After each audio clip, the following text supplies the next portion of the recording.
Today in this class we will find out the features of democracy and dictatorship. So here with the two examples what we have studied in the last class, that is Libya and Myanmar. They are the two examples for democracy. The two struggles, one is in Libya, another is in Myanmar, that is Burma. They have succeeded in raising the struggle for democracy. These two countries were very different. People in these two countries wanted a form of government where they could find some broad similarities. Here we find some similarities between these two nations struggle, those two nations struggles of democracy. Here Gaddafi and RCC in Libya. In Libya, Gaddafi and RCC, they worked for welfare state where all the basic needs of the people were met. People have received their basic needs in the welfare state set by Gaddafi and Revolutionary Command Council. This is in Libya. In Libya, we have seen they have introduced certain reforms, nationalization of resources, then free education, compulsory education, irrigation facilities are provided. So, like these welfare schemes, they the people had got an opportunity for improving their lives. That is, education played an important role in increasing the literacy rate in Libya.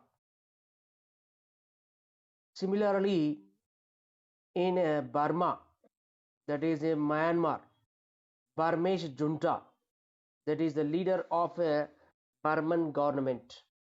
Burmese junta also introduced certain reforms, welfare measures, and land reforms were carried by the Burmese junta.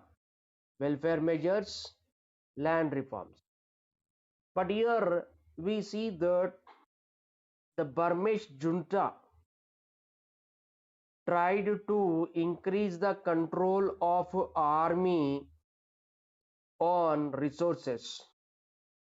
The army controlled the resources and exploited resources and people in Myanmar, that is Burma.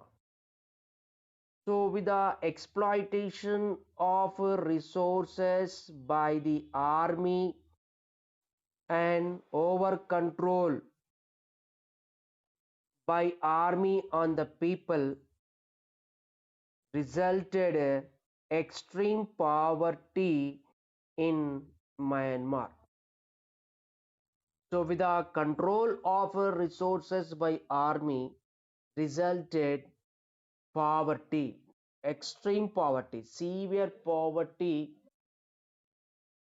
have got severe poverty they faced in Myanmar. Understand? And here, if we look into these two nations regarding their rule, both the countries, that is Libya and Myanmar, these two nations ruled by the army who got support from the army, right? That is Gaddafi, who received support from army. There, General Nevin in Myanmar, who also received support from army. So in both countries ruled by people who got their support from the army. This is a similarity we find in what to call Myanmar and Libya. Understand? In both nations, they have not allowed free elections. That is, general elections were not allowed there, right? That means free elections and various political parties are not allowed. Where in Libya and Myanmar. What we are studying now, we are finding the similarities between Myanmar and Libya. So, in both nations, there the rulers received support from army. Second point, they did not allow free elections and multi-party system. And here in these two nations, they did not allow elected representatives to form the government. We had seen in Libya, people councils were set up, but they did not form the government. And in these two nations, we find that there was no freedom to the people. That is, people were not allowed to the freedom of expression, freedom to form organizations, and freedom to protest against the government. These are the rights of the people. So these rights are deprived in these two nations, right? Freedom of expression means people were not given to express their views. So there was no freedom to the people to express their views. And they were not allowed, people were not allowed to form associations and organizations. Even they were not allowed to criticize the government action and activities which they think wrong, right? In both the countries, people wanted a government that would be elected by the people through free and fair elections. That is the demand of the people in both the nations, right? They wanted a government of representatives, that is democracy they wanted, and that democracy where election should be conducted in free and fair manner without any unfair process. And they wanted a freedom, people wanted freedom to express their views, they wanted freedom to form organizations, they wanted to say, they wanted to go against what do they feel and think is wrong. So in both countries, people wanted many political parties to function freely. That means they wanted a multi-party system. That means government should be formed in these two nations by the elected representatives in free and fair elections, and that government should allow freedom to people to express their views and organize themselves and freedom to protest what they think is wrong. These are the rights of the people, right? So where do we find this kind of freedom and multi-party system? That is in democracy. So in one word or one sentence we can say that people actually wanted a democratic system in these two nations. Understand? So there were some similarities in these two nations that we studied, but some difference also we find here. That is Burma, that is Myanmar. This was different from the Libya. Understand? Burma began with a democratic system and slipped into the army rule, right? They have conducted elections in 1950, 51, 52, and after that 60s. Then it slipped into the army rule. Whereas in Libya, it moved from dictatorship. Gaddafi set up a monarchy rule and that slipped to army rule. Both nations slipped into army rule, right?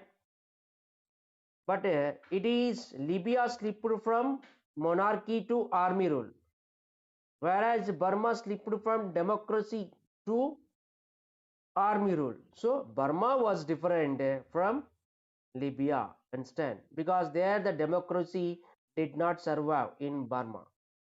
Okay, and these two countries they did not have favorable conditions for democracy. What are the favorable conditions for democracy here, right? There should be unity among the people is essential, and that two nations are with poor people, tribals are there, they led nomadic life, there were many ethnic linguistic regions in Myanmar and Libya. So where the people are diversified by their culture, religion, language, that is very difficult to establish democracy. So in both nations, they did not have favorable conditions for democracy to flourish. Flourish means to develop, to strengthen. As they had diversities, they divided deeply politically, ethnically.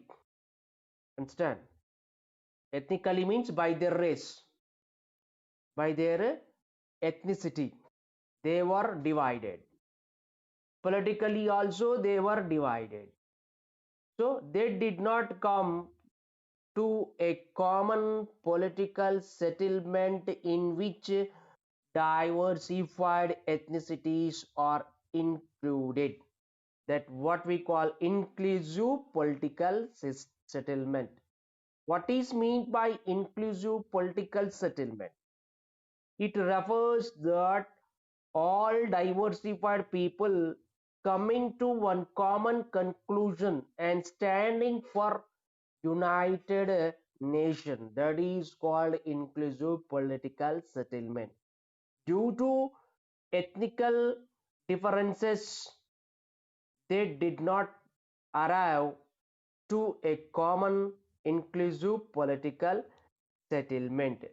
So these were the conditions in both nations, so they have not succeeded in flourishing the democracy at Libya and Myanmar.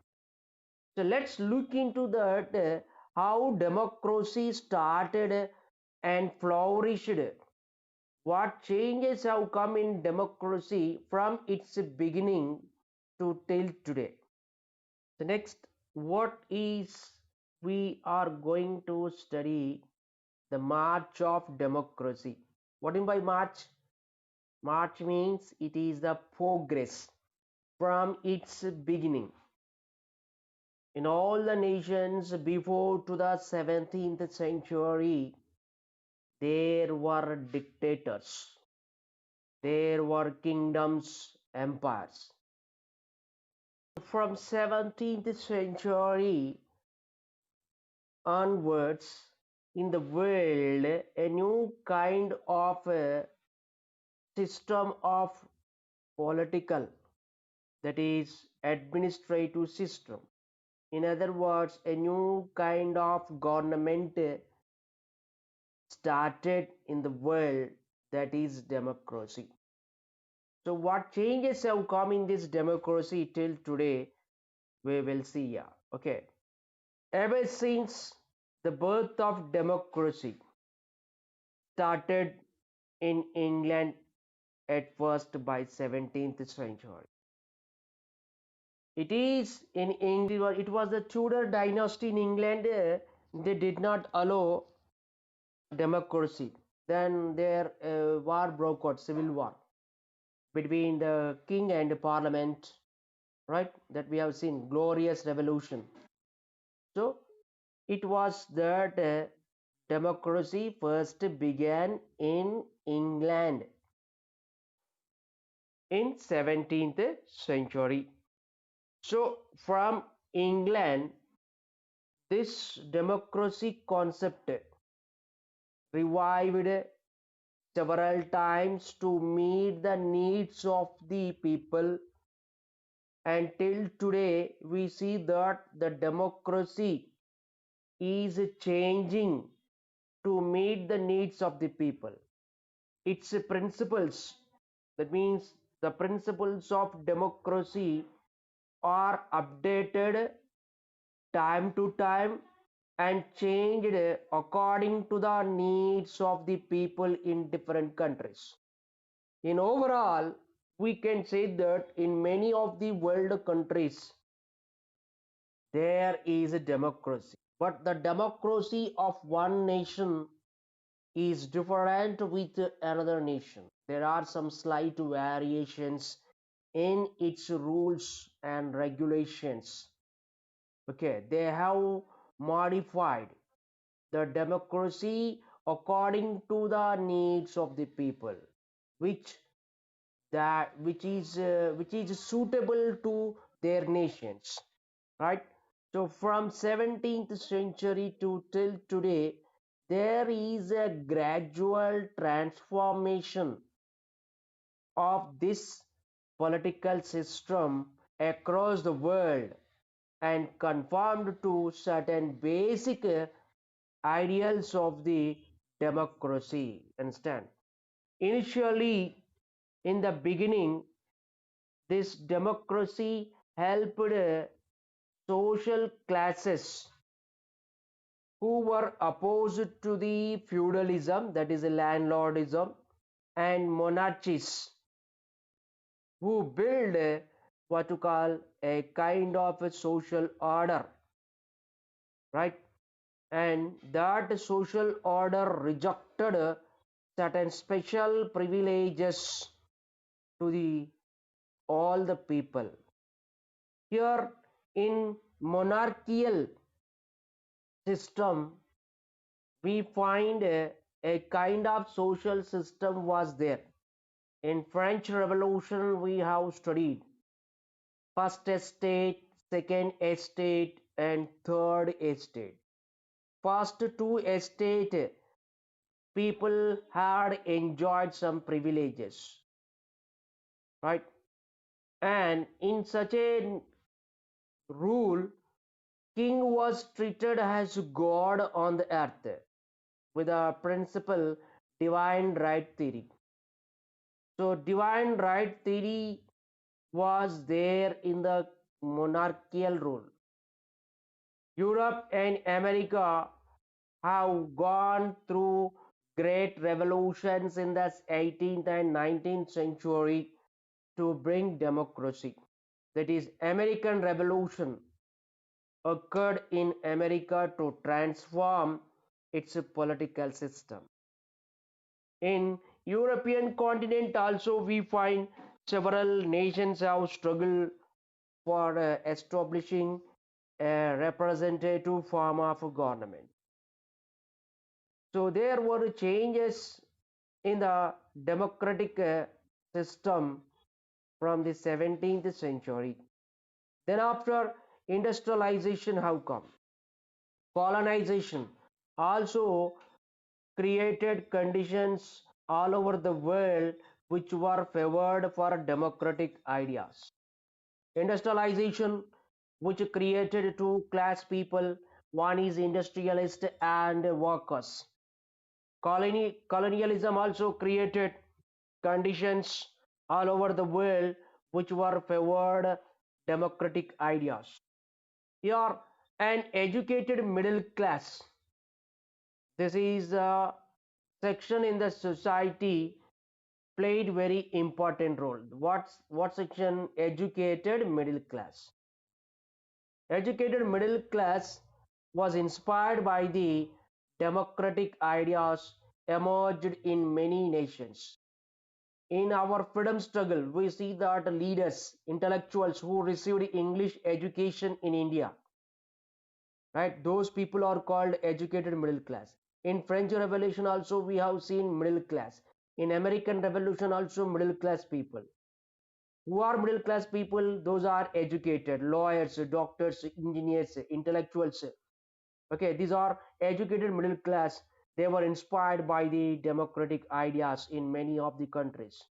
Even though each country had its own distinct social system. That means one nation to another nation, there is some difference.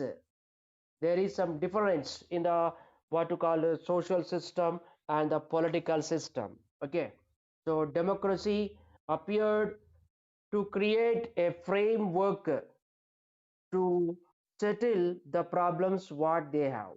So every nation has some different problems. So to overcome that problems and to remove that problems, they have made democracy suitable for overthrowing their problems. Understand? So democracy appears here to create a framework, that is a government that could settle those problems which they had in that nation. So each country has come with a model of democracy suited to their needs. Okay, the needs of the India is different with the needs of the France. The needs of the France different with the needs of the what Pakistan, right? The needs of the what you call France different with the America. So according to their needs, they have built a democracy. Understand? And that is not suited to other nations, but overall in all the nations we find democracy. Understand? So in democracy we find different models, but in general in all the nations we find democracy which suited to what their needs. Understand? So this is the what changes and transformation occurred in what to call democracy from its 17th century. Instead, when it comes to 20th century, in 20th century, democracy become a slogan for many colonial nations which were struggling from the colonial rule. Most of the Asia and African countries were colonized by the European nations, especially Britain, right?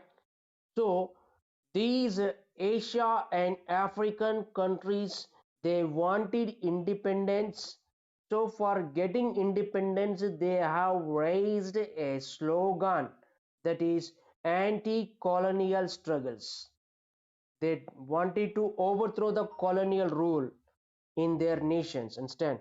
So by 20th century, democracy become very popular and every colonial nation wanted to build an independent nation with a democracy.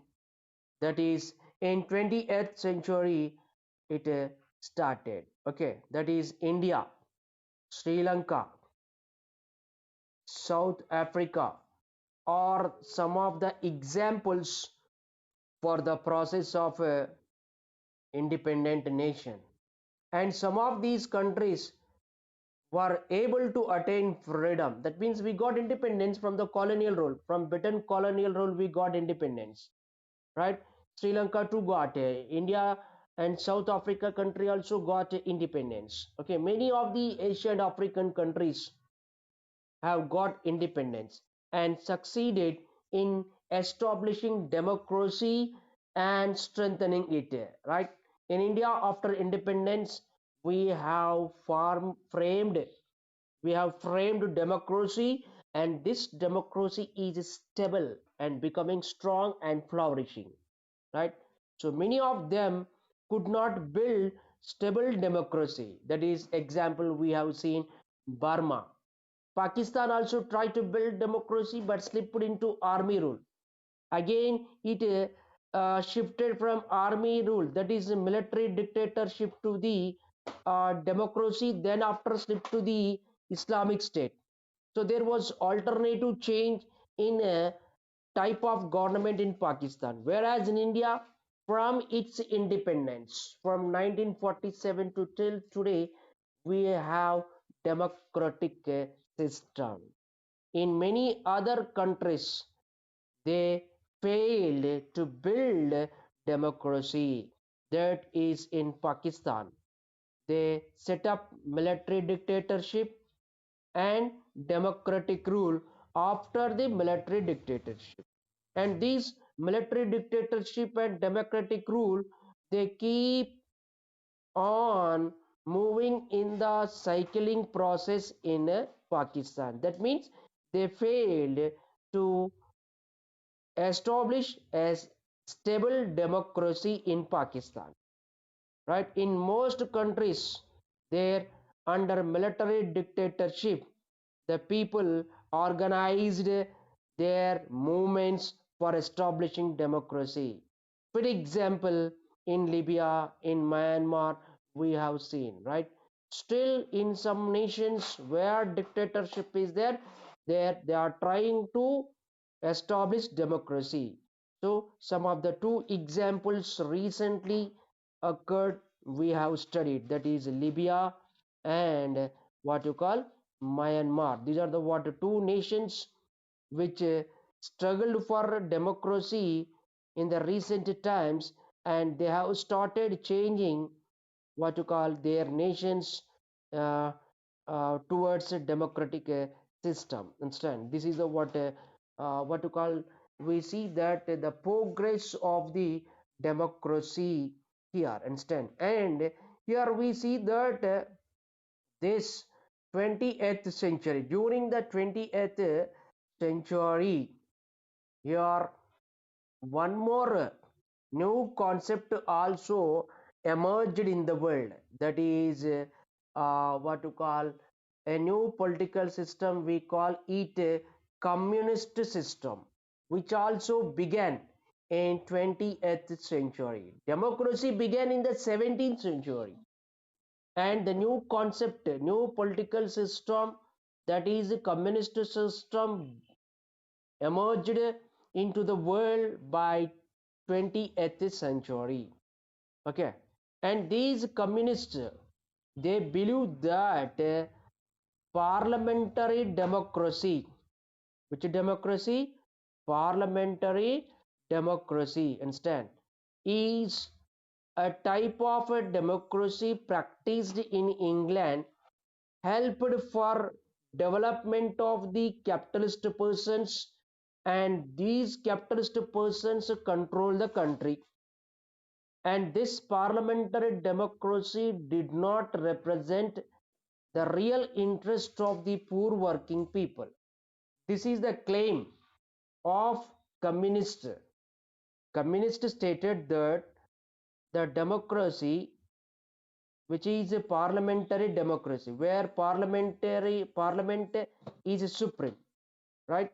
So in parliamentary democracy, which started in England, This helped for capitalist persons. They become rich, and now the nation where parliamentary democracy is there, in all those nations, capitalists are controlling the country, and working people have not uh, benefited anything with the parliamentary democracy. Understand? So the parliamentary democracy has not given real interest. What is the real interest of the poor people? That everyone should get equality, freedom, justice, and equal opportunities. So here, real interest of the poor working people have not met with the parliamentary democracy according to the communist. Understand? So they have come with a new political system, what we call communist system. So communists believed that that was possible only through establishment of the dictatorship of proletariat. What is by proletariat? What is mean by proletariat? It is nothing but workers. Instead of establishing dictatorship of the capitalist, if dictatorship of the workers, that is proletariats, workers also called proletariats. So dictatorship of the workers is established, then the real interest of the poor working people will be what to call achieved.